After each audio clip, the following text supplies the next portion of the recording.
Kidlat News Updates.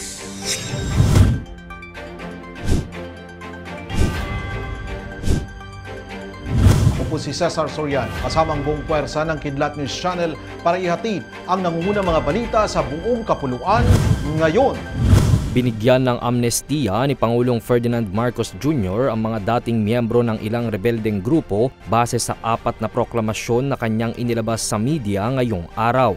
Sa Proclamation No. 403, ang amnestiya ay para sa Revolusyonaryong Partido ng Manggagawa ng Pilipinas, Revolutionary Proletarian Army Alex Boncayo Brigade.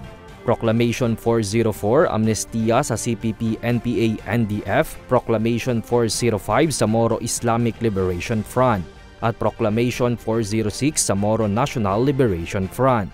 Ang ilan sa mga krimen na binigyan ng amnestiya ay ang mga sumusunod.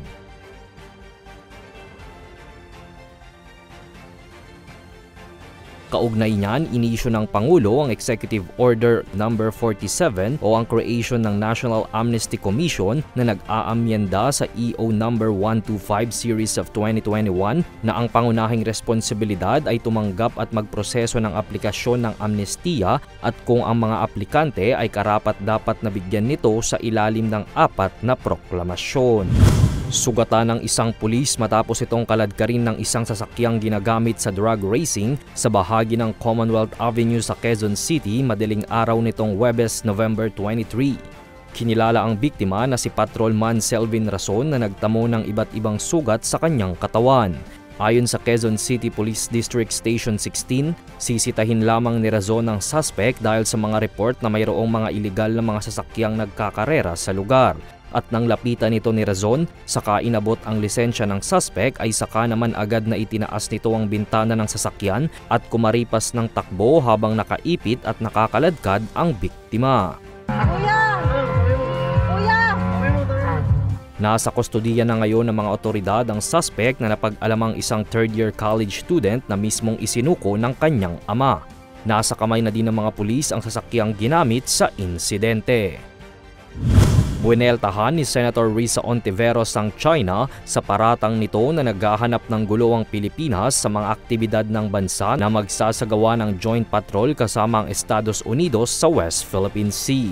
Sagot ni Ontiveros, ang China ang siyang nanghaharas sa mga vessel ng Pilipinas tulad ng sunod-sunod nilang panghaharang sa mga resupply mission ng BRP Sierra Madre. Isang double gaslighting umano ang ginagawa ng China.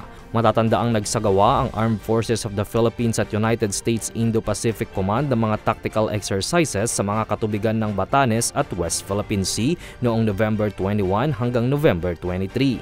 Hindi naging masaya ang China sa mga hakbang ng dalawang bansa at inakusahan ng Pilipinas na gumagamit umano ito ng foreign forces para magsimula ng gulo sa South China Sea. Bukod kay Senator Ontiveros, nagpahayag din ng protesta si Senator Bato de la Rosa at Defense Secretary Gibo Teodoro sa mga paratang ng China. Sagot ni Teodoro, hindi Pilipinas ang mananakop ng teritoryo ng ibang bansa at ang China ang nagsisimula ng gulo. Para sa Kidlat News Updates, ito si Jai Reyes, nag-uulat. Atin niyo pong natungayan ang mga headlines sa nakalipas na oras. Manatiling nakatutok para sa mga susunod na updates at breaking news. Ako po si Cesar Sorian, kasama nyo sa bawat pagputok ng balita.